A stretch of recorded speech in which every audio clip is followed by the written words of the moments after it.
Such a holy place. You are blessed peace, is all that you are.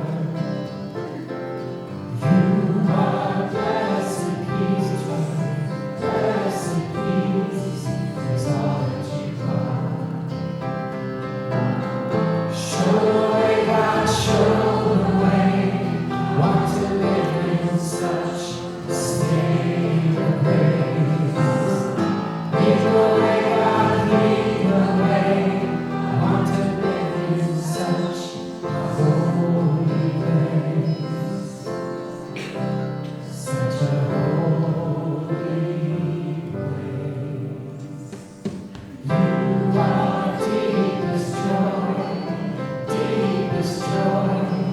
is all that you are. You are deepest joy is all that you are.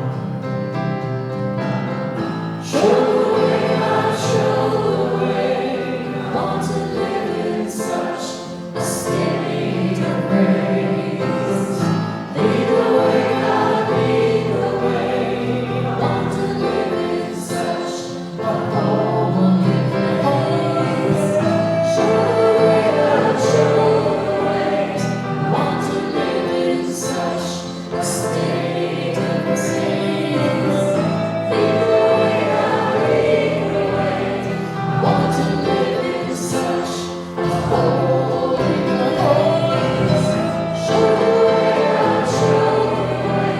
I want to live in such a state of grace. Lead the way, God, lead the way. I want to live in such a holy place. Such a holy place. You are sacred love is all that you are. You are sacred love is all that you are. Sacred love is all that you are. Sacred love is all that you are.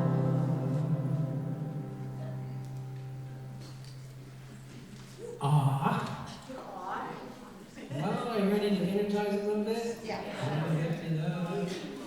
We're going to sing God You Are. Just get your energy, just peak it a little bit here and get our service going this morning.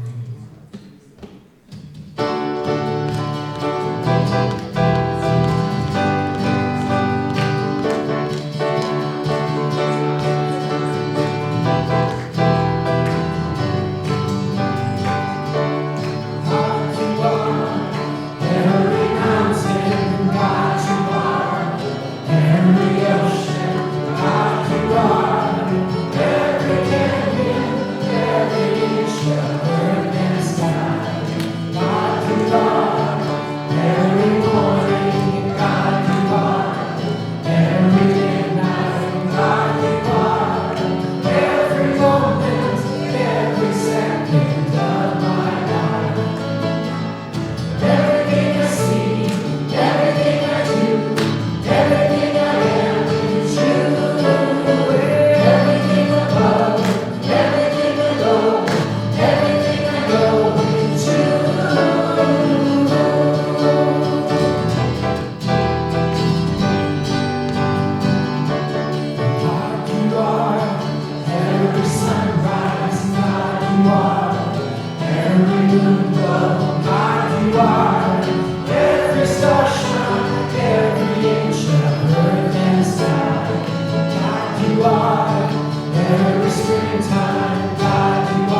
Oh. Happy Mike? Oh, there we go. Happy Mike to me. Good morning and welcome to everyone here, as well as those joining us online to Unity Spiritual Center, where our mission is transforming lives and inspiring people to make a positive difference in our world.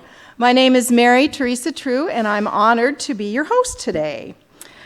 Please take a moment now to silent your cell phones. You know what's next. But beforehand, check in and let the world know that you're here. More than once, we've heard that people are tuning in online because they've seen your postings. We want to begin our time together by sharing our opening affirmation. I will say it once and ask you to repeat it with me. There is only one power and one presence in my life. Let me start over. Do I get a do-over? There is only one presence and one power active in my life and in the universe, God the Good. Together, please. There is only one presence, one power active in my life and in the universe, God the Good. And so it is. This morning we will be hearing from Jane, and she is speaking on Then Comes the Dawn, and Gary will be doing our meditation. But first, we're going to do our community song. The community song this morning is number 300 in the old hymnal, and I don't even know if they're still around, so we put it up on the big hymnal. We want everybody to stand. And we're going to have you stand and say, Christ the Lord is risen today.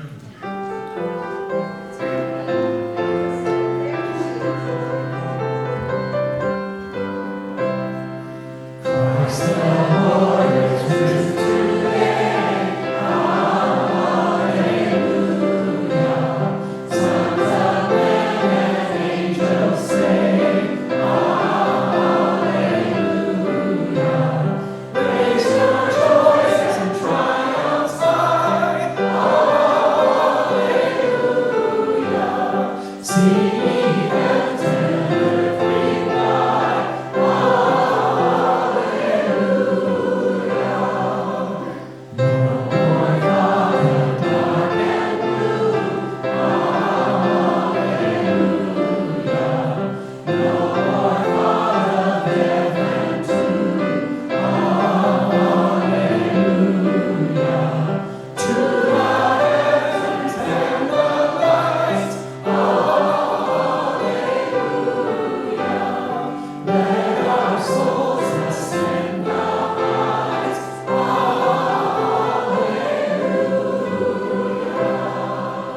Verse, please. By the dazzling rain of praise, hallelujah. Shine illuminate our days, hallelujah. Constantly the truth will guard, hallelujah. Now arise, ascend, shine on,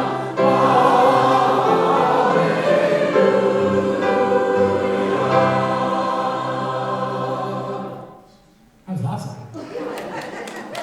Choir is Thursday nights at 7. Thursday, join us. Do you want to maybe do? Let's wait.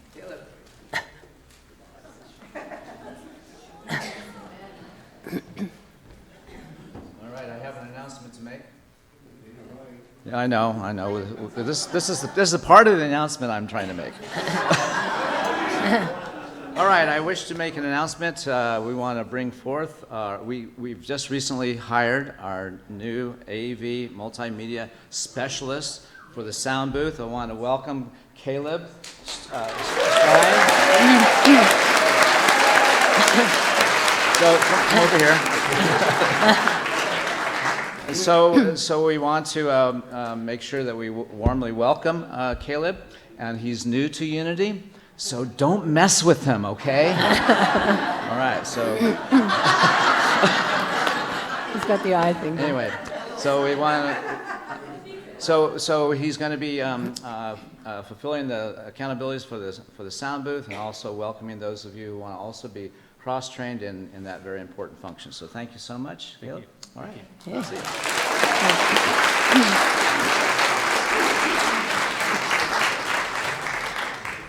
I have an announcement too. I want to introduce you all to my son, Kevin.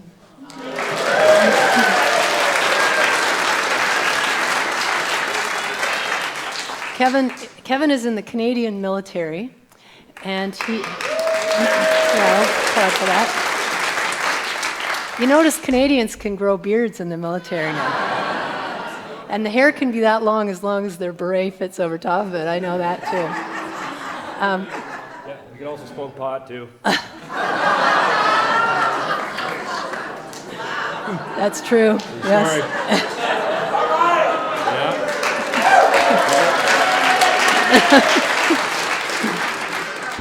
Anyway, what I was saying, he is stationed in Fort Lewis McChord for the next month, along with there's 1,600 soldiers there. Blessings to you, child.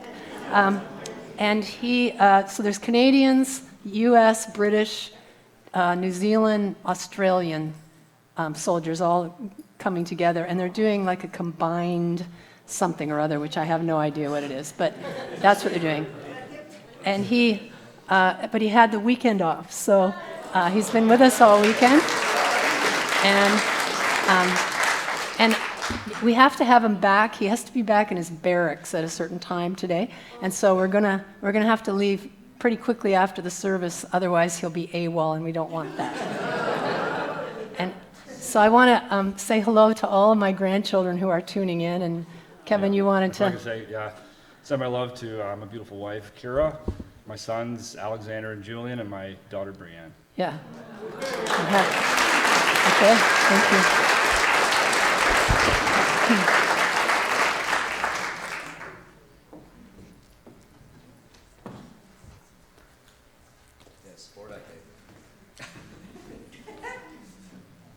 Good morning. Happy Easter.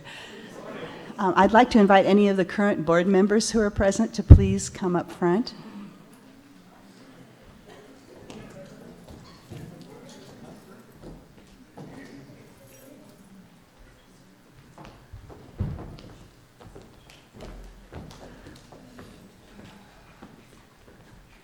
So we are your new board of directors. We are missing Judy Jameson and Christy Lapke and Amber, what's that? Mackenzie, that's right, who were here for service. So I just wanted to let you see who we are. We have Gary, of course, and Glenn Cosby. Jim Sledge is our continuing treasurer, about which we're very pleased.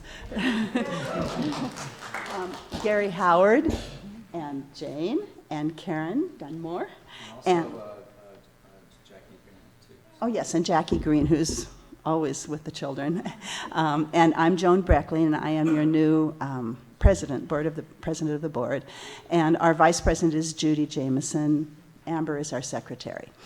So I just wanted to wish you a happy Easter. I think, and on behalf of the board, I wanted to say that as we enter into this next year together, we see it as a really important time for all of us to be moving together toward a more fully mission-centric ministry, and it's going to take each one of us. So we welcome your ideas and your participation and your volunteering. Thank you.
eyes in my heart, Lord.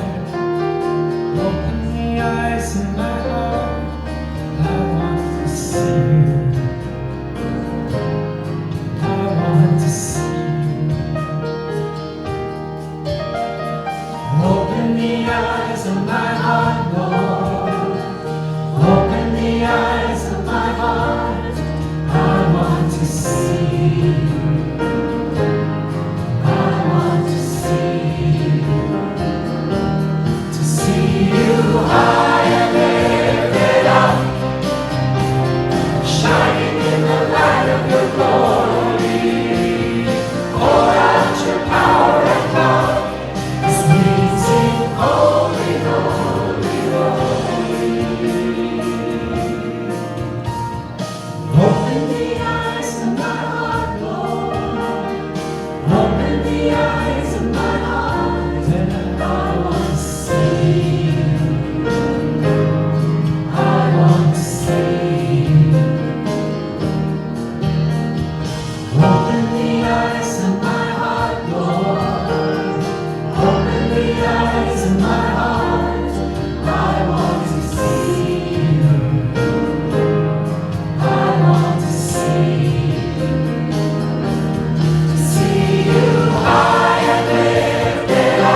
begin our meditation time by focusing on our heart space.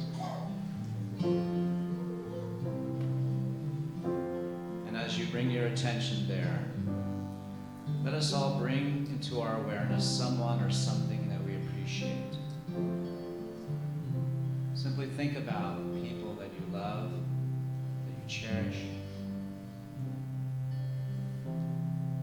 Let us just allow ourselves in these next few moments to completely open our hearts, feeling the very center of our being, the connection. Let's build that connection first to each other, imagining in our awareness, in our mind's eye, that we're all connected, that our hearts are feeling each other's presence. Indeed, we're literally inhabiting each other's electromagnetic field. And so we simply open to this awareness, the reality of our oneness with each other, our oneness with all of life. We can simply rest in the awareness of this deeper connection, this deeper reality. And when we feel into this moment with that sense of our connection to each other, we literally have each other's backs. And so in this field of interbeing, feeling our oneness with each other, and allowing that awareness to extend to all who are part of our experience of oneness, our family and friends, those who are near and dear, those who are far away and distant. Wherever there is separation, we allow this awareness of our oneness to fill in the abyss, to fill in the gaps. We let the love in our hearts transcend any difficulty, any moment of separation, feeling alone. We simply know in our heart of hearts that this connection, this sense of oneness, brings with it the assurance that all things are working together for good. And so we simply rest more deeply now into that awareness, feeling our connection to everyone, everything, everywhere, and in every time. In silence.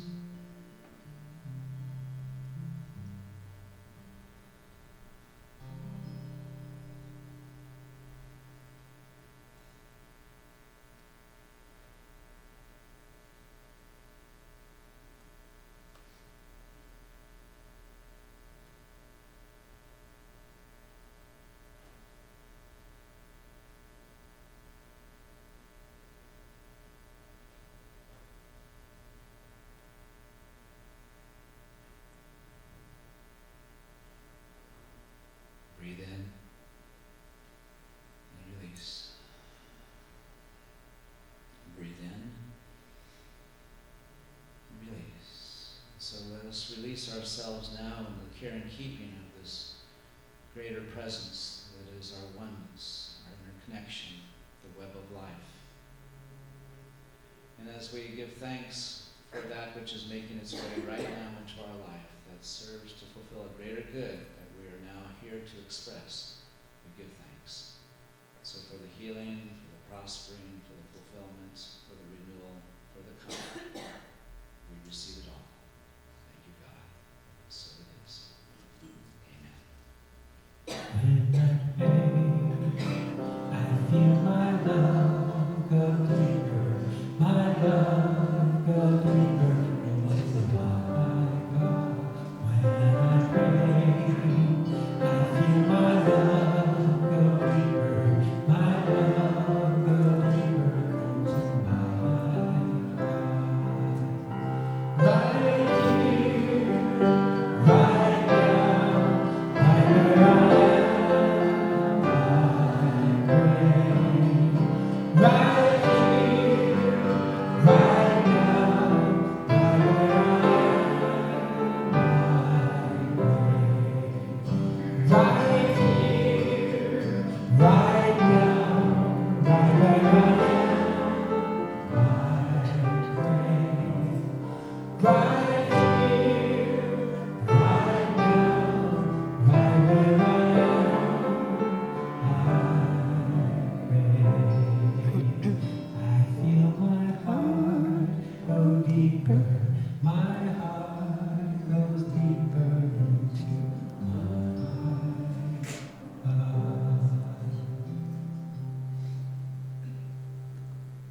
Thank you. How beautiful.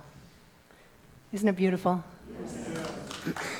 Beautiful music today and always. Well, good morning. Good morning. Welcome to the first Sunday after the first full moon following the spring equinox, otherwise known as Easter. It's called the movable feast because the date changes every year, and that's why it's based on the lunar calendar. So let's begin with a little Easter trivia, except for the choir. Or anyone else who was at the first service. The word Easter means A, springtime, B, time of rejoicing, C, the rising sun, or D, he is risen. He is risen.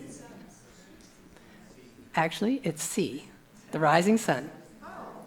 Easter comes from the word east.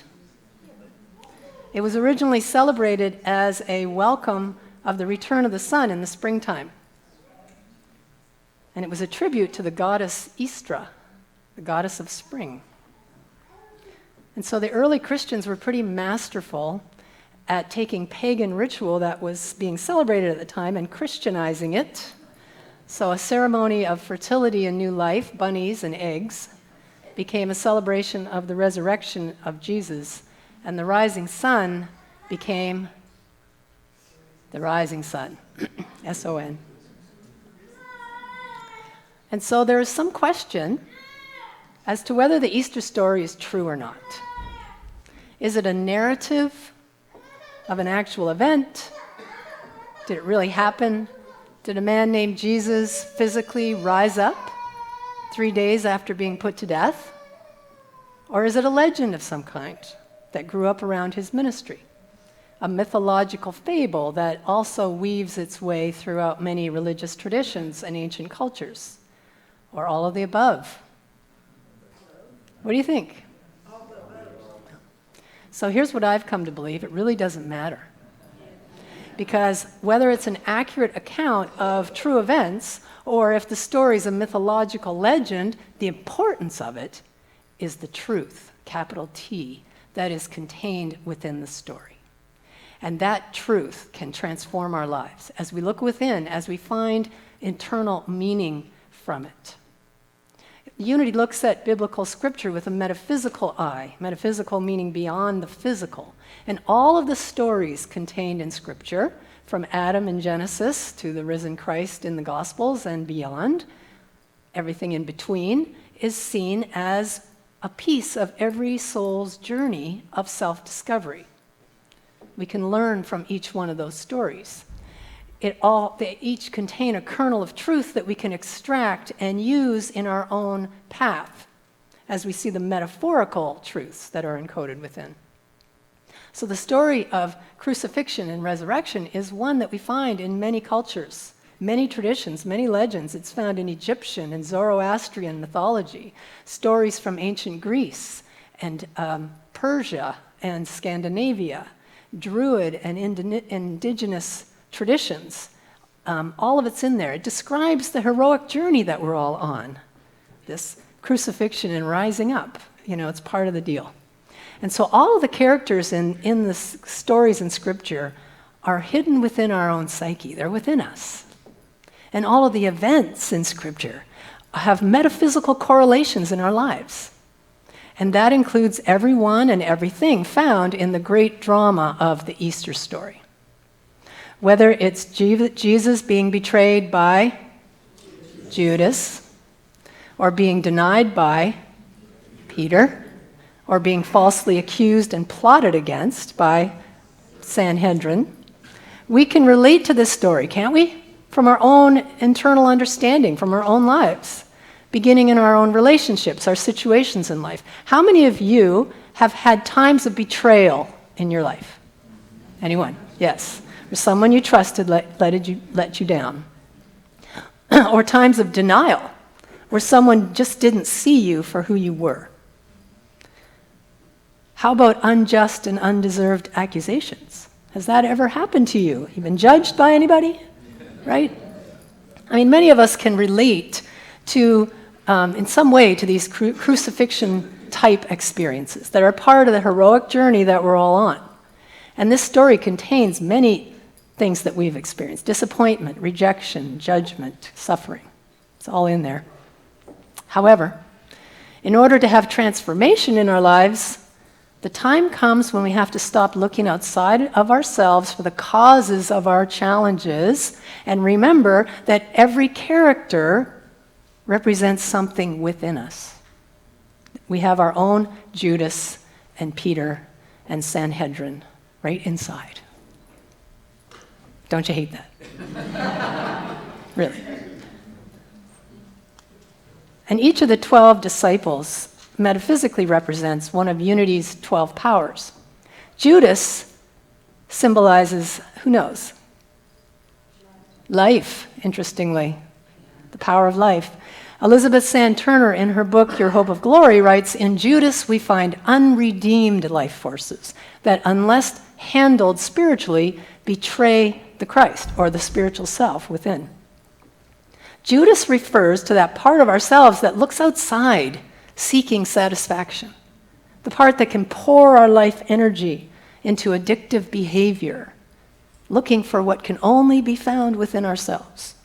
And whether it's alcohol or drugs or food or exercise or television or shopping, whatever it is, whenever we are involved in some sort of addictive behavior like that, whenever we're looking outside of ourselves, looking for what can only be found within, we betray our true self. Do you see how that's so? So the question becomes, how does Judas show up in my life? How do I betray my higher nature? And when I ask that question to myself, I can find those places. I can find it. So we have to ask that question with self-compassion, deep compassion, not condemnation, just looking for it with love and blessings, knowing that as we look, as we find it, there are ways that we can help it to change, help ourselves to change. Metaphysically, Peter represents faith. And yet from this story of the denial of Jesus, we can see his faith was not really in evidence during that moment. He denied knowing Jesus not once, not twice, but 3 times. And as he realized what he had done, he wept bitterly. He felt deeply ashamed. He asked himself, how could I deny knowing him when I was so close and so connected? You know, how could I have let fear run my behavior like that? And again, these questions need to be asked with self-compassion. Because our faith can be like that, can't it? It can waver, aligning with Spirit one moment, denying Spirit the next. So have you ever affirmed something you wanted to bring forth? Maybe losing 10 pounds, let's say. And you put total faith in your higher power to make this happen. You set your intention. You affirm what you want to have happen. You set your goals. You start on that path. And then in the next breath, switching allegiance and putting your faith now in the outer appearance, denying the possibility of what you've affirmed. Like, I'll never lose this 10 pounds. Who am I kidding? When we do that, we deny the truth about ourselves. We deny the power of our deeper essence, our true spirit, the self within us, that deeper self. Have you ever done that before? Do you have your own Sanhedrin, by any chance? That's the voice in our heads that tells us we're guilty, or that we're not good enough, or we're dumb, or we're unlovable, or any number of limiting beliefs. Do you know that voice? And so we can have these egoic habits or behaviors that can derail us on the heroic journey. And yet, the Easter story tells us that even with a shaky faith, even with bad habits, even with a critical voice, there's a way out of this darkness. And that's because the Christ is also within us. Do you see it? In our own hearts. This is the good news. We carry that with us. What we are seeking is already inside. And we carry with us all that we need on our healing journey right now. Isn't that cool? Really. And so while the critical voice may be raging in our heads, the good news is that the still small voice of Spirit is lovingly whispering to us in our hearts messages of divine love right now. It's happening. The Hindu teacher Nisargadatta Maharaj said, "The mind creates the abyss, the heart crosses it." It's through the power of love that we rise up from whatever the crucifixion experiences we are having and become more.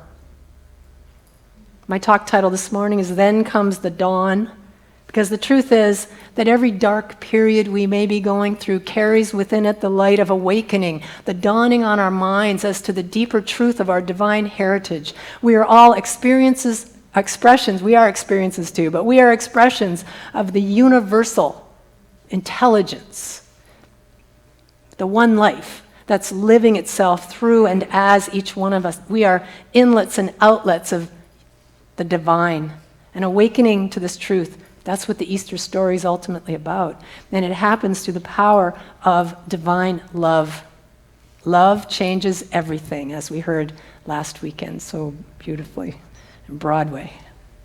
Love changes everything.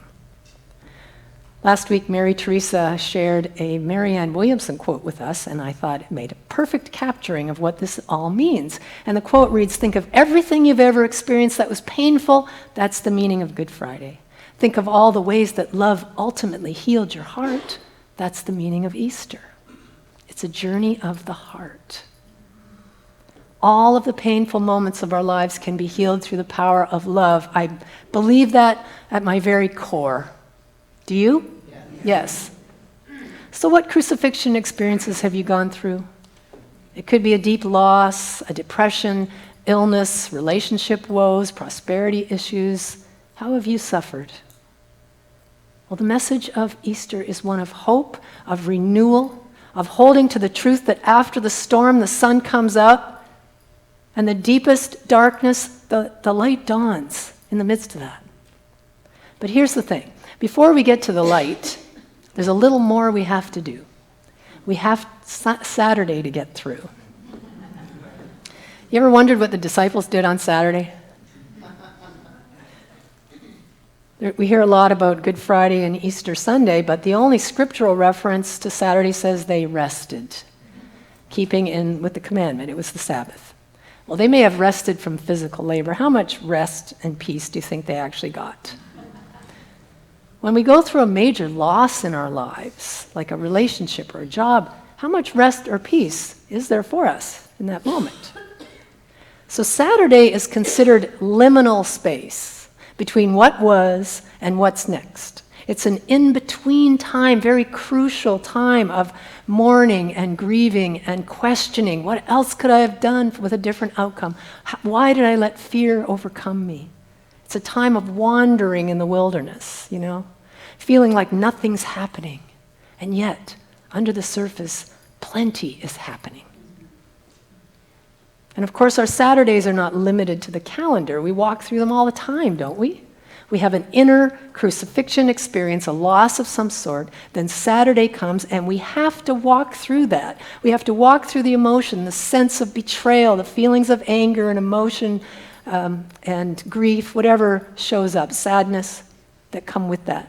And the length of time we stay there determines how long it takes for Sunday to arrive. But we have to walk through it, and takes as long as we need to take. We don't want to shortchange this process, any part of it, but we just don't want to get stuck there and not be able to move on, you see. We don't want to pitch a tent or build a condo. We walk through it, we keep moving. Because within us, we have what we need to overcome. Unity's co-founder, Charles Fillmore, said Easter is the celebration of the rising of the triumphant Christ Spirit in you and me. You see, whatever you're going through, and I am in no way trying to minimize your experience, so please do not hear that. But what I am saying is that the Easter message contains the hope. It proclaims it for us, that on the other side of suffering, something greater is being called forth. And it's already within you, right now. And when we go through these challenging times, that's when we can discover the depth of the beauty of the power within us. Divine love through the connection with Spirit within our hearts. No matter what's been happening to us, regardless of what the story may be that we've made up about it, The heart crosses the abyss. The answer lies within. And we can trust that our crucifixion experiences do not last forever. Because life is trustable. See, not always likable, but we can trust in life. We can call on the power of love to carry us through our crucifixion into the resurrecting experience. There is an intelligent flow, a cosmic force that's eternally springing forth, and we can consciously feel it, experience it, express it through the heart's wisdom and compassion. Are you up for that? Because we all have the ability to discover the kindness and the compassion within ourselves and then share it with the world, lavish it on those around us. Love wastefully, as Bishop Spong says. It's why we're here.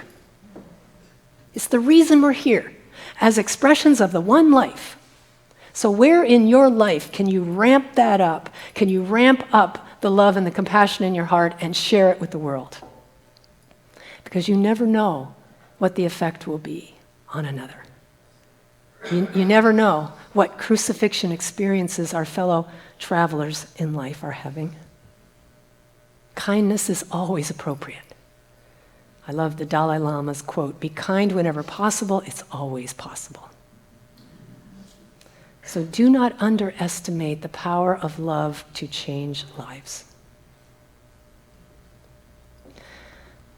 I read the story about a man who was the father of a learning disabled son who attended a special school in Brooklyn, New York. At one of their fundraising dinners, they asked the father if he would speak to the group. And after thanking the school and its dedicated staff for their work with his son, he cried out, "Where is the perfection in my son Shia? I believe that God is perfection, but my son cannot understand things as other children can. My child can't remember facts and figures as other children do. Not only is my son mentally disabled, he's also physically disabled. Where is God in that?" he said. Where is the divine perfection? And in the silence that followed that, the audience just felt their shock at his question. They were pained by his anguish. And then he said, "I believe that when a child like this comes into the world, the perfection is the way that people react to that child." And then he told the following story about his son. One afternoon, the boy and his father walked past a park where some boys Shia knew were playing baseball. And Shia asked, "Do you think they'll let me play?" And his father knew that his son was not at all athletic and that most boys would not want him on their team. But he understood that if his son was chosen to play, it would give him a sense of belonging. And so he approached one of the boys in the field and asked if Shia could play. And the boy looked around and he said, "Well, we're losing by 6 runs, and the game's in the 8th inning. I guess he can play. We'll give him a glove, put him out in the field, and we'll try to put him up to bat in the 9th inning." So Shia's father was so grateful as he watched his son smiling broadly, putting on this glove and trotting out to center field. And in the bottom of the 8th inning, Shia's team scored a few runs, but was still behind by 3. And then in the bottom of the 9th inning, Shia's team scored again, and now with 2 outs and the bases loaded with the potential winning run on base, guess who was scheduled to be up to bat? Would the team actually let him bat at this juncture and give away their chance to win the game? Surprisingly, Shia was handed a bat. And everyone knew it was all but impossible because Shia didn't even know how to hold the bat properly, let alone hit with it. However, as he stepped up to the plate, the pitcher moved in a little closer so he could gently lob the ball to him, so he could at least make contact. And the first pitch came in and Shia swung kind of clumsily and he missed. And then one of Shia's teammates came up from behind and wrapped his arms around him. And together they held the bat and faced the pitcher, waiting for the next pitch. And the pitcher again took a few steps forward so that he could throw it softly. And as the pitch came in, Shia and his teammates swung the bat, and together they hit a slow ground ball right to the pitcher. So the pitcher could have picked up the ball. He could have easily thrown him out at the first base. Instead, he took the ball and he threw it on a high arc way, way over the first baseman's head out to right field. And the first baseman started yelling, "Shia, run to first, Shia." Never in his life had Shia run to first. But he scampered down that baseline, wide-eyed, startled. By the time he reached first base, the right fielder had the ball. He could have thrown the ball to second base, but instead he threw the ball high and far over the third baseman's head. And now everyone on both teams started to yell, run to second, Shia." And Shia ran towards second base as the runners ahead of him deliriously were circling the other bases. And as Shia reached second base, the opposing shortstop ran over and turned him in the direction of third base, and they all started yelling, run to third, run to third. And as he rounded the third base, the whole team, both teams just came running in, followed him in, yelling, Shia, run home, run home. And as he went across that baseline, they picked him up. They were all carrying him on his shoulders. He was the big hero. He had just hit a grand slam and won the game for his team. That day, said the father softly, the tears streaming down his cheeks, I understood that my son had come to help the world learn compassion. Where's God's perfection, he asked again. Those 18 boys expressed it that day. That's what the power of love in action looks like. Do you see how love is the bridge that enables us to move into that place of understanding who we are? Ernest Holmes said the resurrection is the death of the belief that we're separate from God. That's the work, and that's what love can do. I mean, what do you feel when you hear stories like this? I don't know about you, but it opens my heart. It reminds me of the transformative power that kindness can bring forth. And that father discovered the power of love that day. It lifted him, it lifted his vision. And I like to think that every one of those boys discovered it too. And every one of us can do the same. The mind creates the divide, the heart heals it. And then comes the dawn. The power of love can change the world, I'm convinced. Can you feel how kindness and compassion lift us up and allow us to catch a momentary glimpse of what is behind this outer appearance of separation?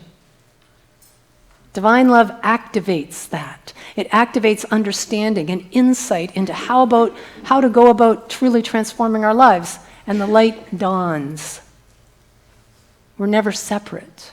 We're never separate from divine love. It's right where you are right now. It's within you. It's all around you. It's everywhere present, always available for you. You just have to open your heart and let go of fear and self-doubt and self-condemnation. Judas and Peter and the Sanhedrin. Let them fall away. Let them fall away. And experience divine love in all of its magnificence. And then share it with the world. Because every time you are able to forgive, every time you are kind to one another, every time you affirm life and wholeness, every time you rise above negative thoughts and feelings, every time you feel gratitude for the blessings in your life, every time you know the truth about yourself or another, you are resurrected into the realization of the eternal life of spirit, and that is true awakening. This Easter, let's do it. Let's celebrate the rising of the sun as the dawn breaking, illuminating truth for us, waking us up to the reality of who we are and what we're here to do and to be. Let's rejoice in our own personal rebirth as we allow the flow of divine love to move through us, revealing a greater understanding of God. Are you up for that? Yes. Yes, me too.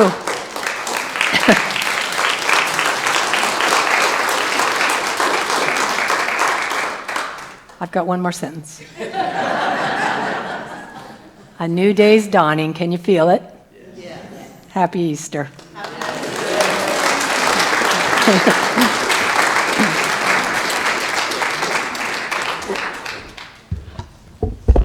Oh, feel that energy. Oh, thank you.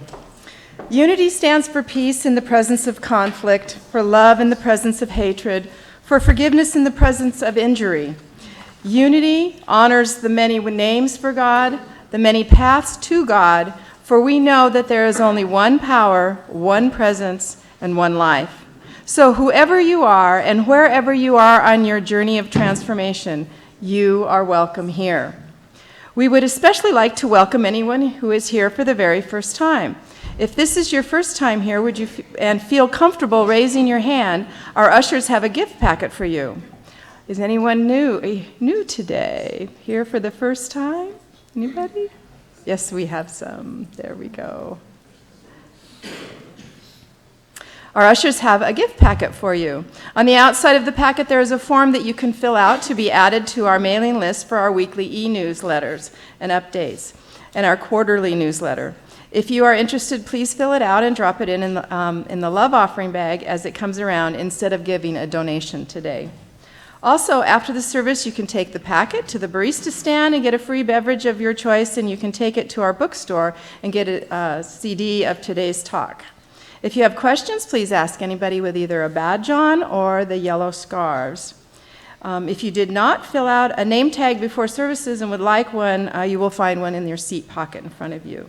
And we are very glad that you are here today. We would also like to welcome our online viewers today and thank you for joining us this morning.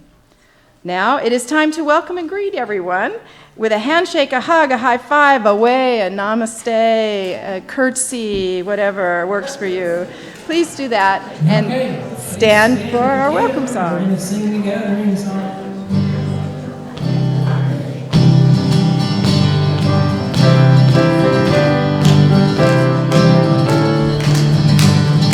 We are gathering in song, welcoming the oneness, knowing the darkness spirit wide. We are walking tonight, starting out together, journey through the miracles inside.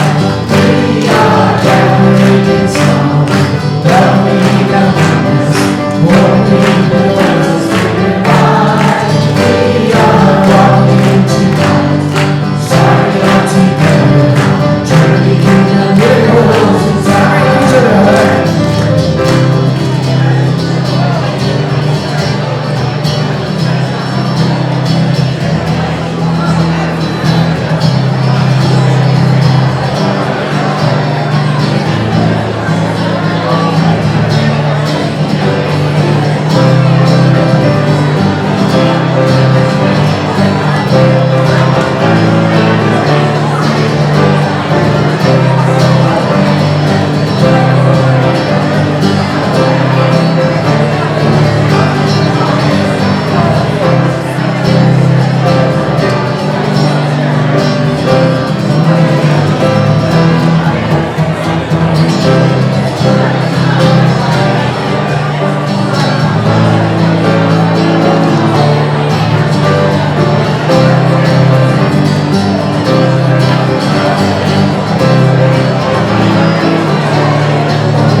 Good morning, everybody. Good morning. My name is Jim Sledge. I have the privilege of being the treasurer on your board of trustees, and this is a time of our community giving.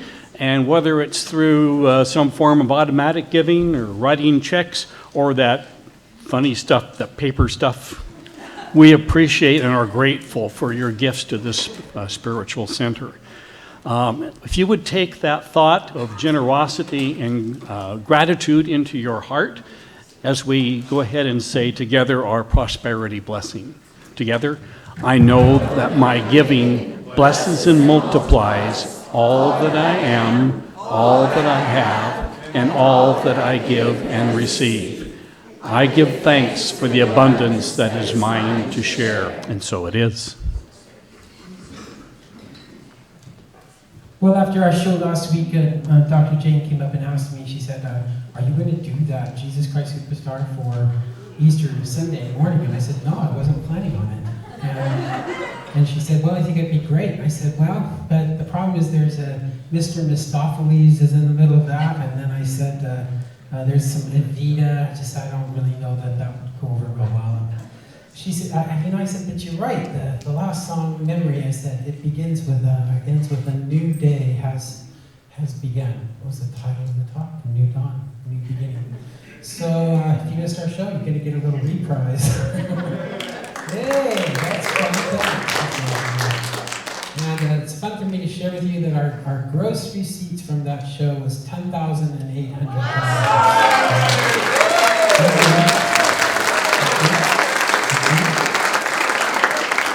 And thank all of you for your support. We appreciate it a lot. Awesome.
Powerful, very powerful.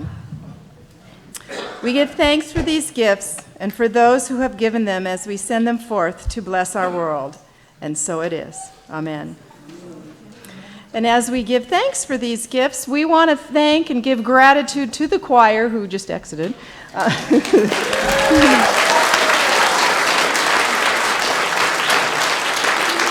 Yes.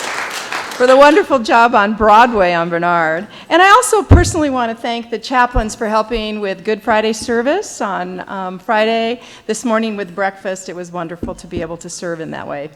And so our chaplains for today are, I know Charles has been holding space. Diane, we have, yes, come on up. Diane and Ocean, yes. Yes, yes, yes. Wow is right. Yeah. Well, Charles has been holding space today, and these two lovely people will be able to be up here with you to pray with you if you have something concerning on your heart or something to celebrate. We are here to be with you, and one will be up front and one will be in the back. So thank you, ladies. Thank you. Yes, thank you.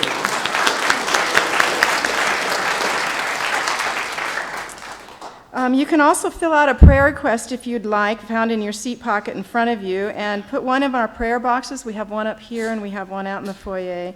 Our prayer team here will pray for 1 week with you, and then we'll send it on to Unity, which then it'll be prayed for 30 days. And if you happen to know someone in the hospital who is requesting a visit from one of our chaplains, please use the green form. So I think now is the time to welcome in our children. We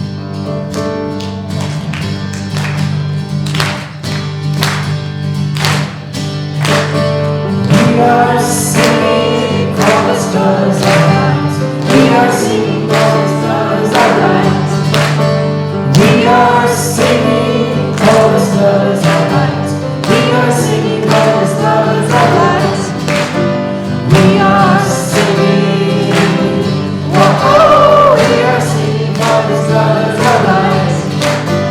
We are singing. Oh, we are singing for the stars are bright. We are singing for the stars are bright. We are singing for the stars are bright. We are singing for the stars are bright. We are singing for the stars are bright. We are singing. Oh, we are singing for the stars are bright. We are singing. Oh, we are singing for the stars are bright. Sing on. We are singing for the stars are bright. We are singing for the stars are bright. We are singing for the stars are bright. We are singing for the stars are bright. We are singing. Oh, we are singing for the stars are bright. We are singing. Oh, we are singing for the stars are bright. We are singing for the stars are bright. Hello, everyone. Happy Easter. So I have 2 things to say for you guys.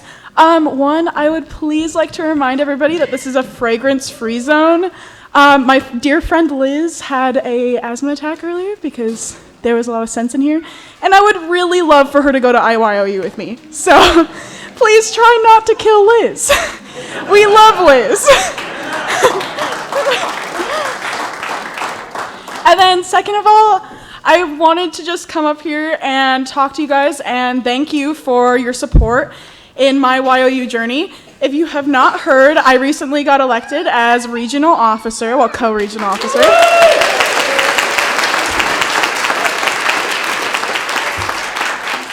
And so part of that job is that I get to plan all the camps that we go to, and it's really exciting, and I thank you guys for allowing me to have this platform to come up and practice my speaking with you guys, and for you guys to let us practice leading lessons with you, and it has been a great experience, so thank you all.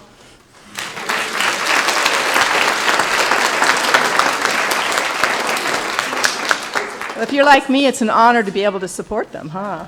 Yes. Well, let us bless our children right now.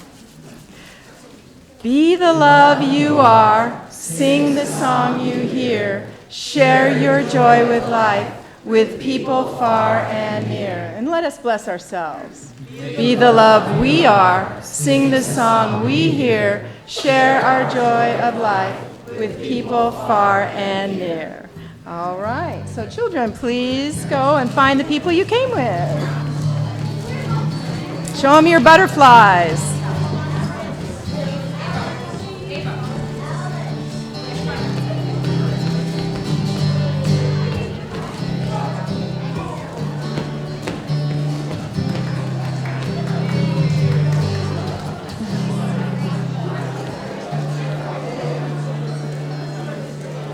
We are. Such energy, such energy. Please stand if you are able and join together for our closing prayer and the peace song. The light of God surrounds us. I am the light of God. The love of God enfolds us. I am the love of God. The power of God protects us. I am the power of God. The presence of God watches over us. I am the presence of God. Wherever we are, God is, and all is well. Amen. It's the truth. All right, the peace song.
A new day is dawning, and so it is.